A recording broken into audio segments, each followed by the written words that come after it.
मत्ती रचित सुसमाचार 8वां अध्याय आयत 1 से लेके 4। आइए इस अध्याय को पढ़ने से पहले हम प्रार्थना करें। प्यारे स्वर्गीय परमेश्वर प्रभु जी राजा, धन्यवाद इस सुंदर समय के लिए। यीशु मसीह राजा, धन्यवाद कहते हैं आज का दिन जो तूने हमारे जीवन में दिया परमेश्वर। प्यार प्रभु जी राजा, अभी जब हम वचनों से मनन करने जाते हैं, सर्वशक्तिमान प्रभु जी वचन के जरिए तो हमारे हृदय में कार्य कर परमेश्वर, ताकि प्रभु राजा हम में से कोई भी जन यीशु मसीह तेरे आशीष और अनुग्रह से वंचित रहने ना पाए। प्यार प्रभु जी, हर एक को तेरे पवित्र सामर्थ्य हाथ हम सौंप देते हैं। तूने हर एक को स्पर्श किया, धन्यवाद प्रभु जी। तूने हमारी प्रार्थना विनती सुना, धन्यवाद। यह प्रार्थना यीशु के नाम से मांगता हूँ, आमेन। मेरे प्रियो, यह अध्याय प्रभु के दास मत्ती के द्वारा लिखा गया है।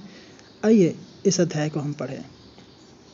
जब वह उस पहाड़ से उतरा तो एक बड़ी भीड़ उसके पीछे हो ली, और देखो, एक कोढ़ी ने पास आकर उसे प्रणाम किया और कहा, हे प्रभु, यदि तू चाहे तो मुझे शुद्ध कर सकता है। यीशु ने हाथ बढ़ाकर उसे छुआ और कहा, मैं चाहता हूँ कि तू शुद्ध हो जा। और वह तुरंत कोढ़ से शुद्ध हो गया। यीशु ने उससे कहा, देख, किसी से न कहना, परंतु जाकर अपने आप को याजक को दिखा, और जो चढ़ावा मूसा ने ठहराया है उसे चढ़ा, ताकि लोगों के लिए गवाही हो। आमेन। मेरे प्रियो, इस आयत में, इस अध्याय में हम देखते हैं कि प्रभु यीशु मसीह के पास एक व्यक्ति जो कोढ़ से पूरी रीति से ग्रस्त है, वह यीशु मसीह के पास आकर कहता है, प्रभु तू मुझे छू, मुझे चंगा कर, मुझे शुद्ध कर दे। और यीशु ने अपना हाथ बढ़ाकर उस कोढ़ के व्यक्ति को छुआ और चंगा किया। यदि आप 2 और 3 आयत पढ़ेंगे तो इस प्रकार से लिखा है, और देखो, एक कोढ़ी ने पास आकर उसे प्रणाम किया और कहा, हे प्रभु, यदि तू चाहे तो मुझे शुद्ध कर सकता है। यीशु ने हाथ बढ़ाकर उसे छुआ और कहा, मैं चाहता हूँ, तू शुद्ध हो जा। और वह तुरंत कोढ़ से शुद्ध हो गया। मेरे प्रियो, यह जो कोढ़ है, कोढ़ आज के दिनों में जैसे एड्स हो गया और अभी चल रही महामारी जो कोरोना है, यह इस प्रकार से है जिसका उन दिनों में कोई भी इलाज नहीं था। और आज के समय में एड्स और कोरोना आदि बीमारियों का कोई इलाज नहीं है। बस हमें उनका कुछ ख्याल रखना पड़ता है, और प्रभु की दया हुई तो दया हुई। यीशु मसीह के समय में यह जो कोढ़ शब्द है, यह बहुत ही विभिन्न प्रकार की महामारियों में से एक बीमारी थी, कोढ़। और इसका जो संक्रमण था वह बहुत ही फैलने वाला, बहुत ही भयानक, और दूसरे शब्दों में छुआछूत की बीमारी थी। और यदि कोई व्यक्ति इस छुआछूत की बीमारी से ग्रस्त हुआ तो वहाँ के याजक यह ऐलान करते थे कि जिस व्यक्ति को कोढ़ हुआ है वह देश छोड़कर चला जाए, और उसे ऐसे जगह पर भेजा जाता था जहाँ पर और भी कई सारे रोगी जो कोढ़ से हैं, ग्रस्त हैं, उनके लिए एक अलग समुदाय, एक अलग क्षेत्र बनाकर उन्हें वहाँ पर रहने को दिया जाता था। यह इसलिए ताकि वह व्यक्ति जब जीवित है वहाँ पर जाए, उन्हीं लोगों के बीच में रहे, और या तो वह ठीक होकर आए या तो फिर वह वहीं पर मर जाए।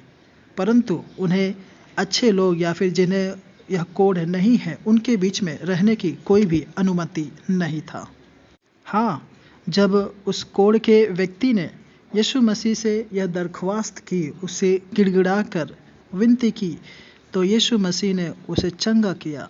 यीशु मसीह उसे छुए और पूर्ण रीति से उसका जो एक एक शरीर का अंश, जो चमड़ी जो गल के निकलता था, वह पूरी रीति से चंगा हो गया। मेरे प्रियो, यह तो सिर्फ एक कोढ़ की बात है, या फिर एक कोढ़ी व्यक्ति की बात है जो कोढ़ हम देख सकते हैं। परंतु पाप एक ऐसा ही फैलने वाला या फिर लाइलाज, जिसका कोई भी इलाज नहीं है, ऐसा फैलने वाला बीमारी है पाप। और वह पाप हम सभी में पाया जाता है। दूसरे शब्दों में, हमारा उस परमेश्वर को जिस रीति से जानना चाहिए था हमने नहीं जाना, यही सबसे बड़ा गुनाह और पाप है, महामारी है। तो मेरे प्रियो, हम उस यीशु मसीह को और भी खोजे, पहचाने, जाने, उसका राज्य की धार्मिकता खोजे। वह परमेश्वर किन बातों में प्रसन्न रहता है, उस परमेश्वर की उपस्थिति कहाँ पर रहती है।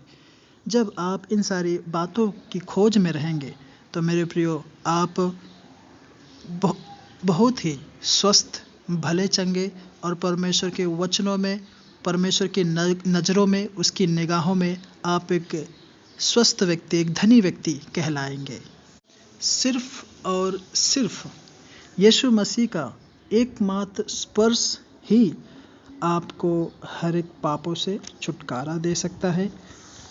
और वह यीशु मसीह आपको फिर से जिस अवस्था में आप पहले थे, आपको रिस्टोर कर सकता है या फिर संजो सकता है, फिर से आपको पुनः उसी हालत में बना सकता है।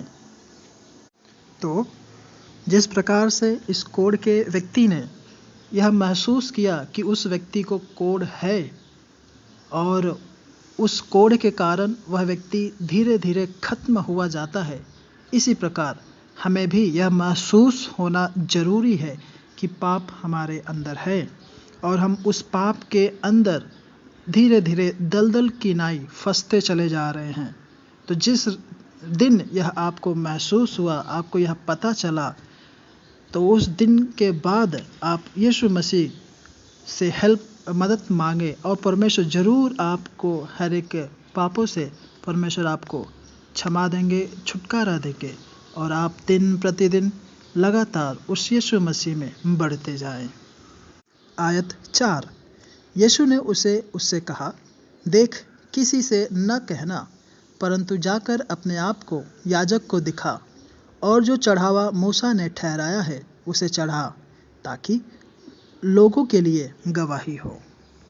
मेरे प्रियो, हम यहाँ पे देखते हैं यीशु मसीह ने उस कोढ़ के व्यक्ति को कहा कि आप अपने आप को याजक को दिखाएं और याजक के रीति के अनुसार या फिर मूसा के रीति के अनुसार जो चढ़ावा प्रभु के दास मूसा ने ठहराया है, आप मंदिर में चढ़ाएं। वह इसलिए कि नियम या फिर व्यवस्था यह कहती है, जब एक कोढ़ी व्यक्ति ठीक हो तो वह अपने आप को जाकर याजक को दिखाए और याजक यह पूरी रीति से पक्का करे क्या यह ठीक हुआ है या नहीं। और वह इसलिए क्योंकि उसके बाद ही याजक उसे अपने समुदाय में या फिर उस व्यक्ति को घर में जाने की अनुमति देगा। तो मेरे प्रियो, उस कोढ़ी व्यक्ति ने जाकर अपने आप को याजक को दिखाया और यह साक्षी बना कि परमेश्वर ने उसके जीवन में किस प्रकार से काम किया और उसे फिर से अपने घर जाने को मौका मिला। तो मेरे प्रियो, ऐसे ही जब कभी भी हम कलीसिया में आते हैं, परमेश्वर के किए हुए अद्भुत कामों को जो वाकई में हमारे जीवन में परमेश्वर ने किया है, हम उसके नाम के साक्षी ठहरे, गवाह ठहरे। और जब हम अपने घरों में जाते हैं और उन्हीं के नाम में, उन्हीं के मध्य में परमेश्वर का भी नाम ऊंचा होता है। तो ऐसे ही ना केवल जब आप चर्च में आते हैं तभी आप परमेश्वर के नाम को ऊंचा करें, बल्कि जब आप घरों में हैं, आसपास के इलाकों में हैं, काम धंधे में हैं, वहाँ पर भी आप परमेश्वर के नाम को ऊंचा करें। आप एक चलती फिरती परमेश्वर के नाम की गवाह व्यक्ति बने या फिर साक्षीदार पात्र बने, ताकि जो कोई भी देखे सुने वह आशीषित हो जाए, अनुग्रहित हो जाए। परमेश्वर इन वचनों से आपको स्पर्श करे, यीशु के नाम से मांगता हूँ, आमीन।